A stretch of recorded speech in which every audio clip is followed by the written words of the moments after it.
కరెక్ట్‌గా ఎన్నికల ముందు ఏదో ఒక పెంట పెట్టుకోవడం భారతీయ జనతా పార్టీకి తెలంగాణలో అలవాటవుతుంది. బండి సంజయ్‌ని తీసి ఆనాడు పెంట పెంట చేసుకున్నారు అసెంబ్లీ ఎలక్షన్స్‌లో.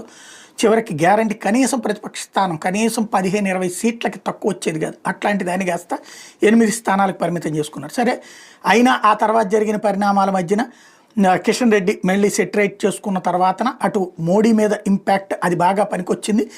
ఉత్తరప్రదేశ్, మహారాష్ట్ర లాంటి చోట్ల కూడా సీట్లు తగ్గిన సందర్భంలో తెలంగాణ కాపాడింది. ఒరిస్సా, తెలంగాణ లాంటివి.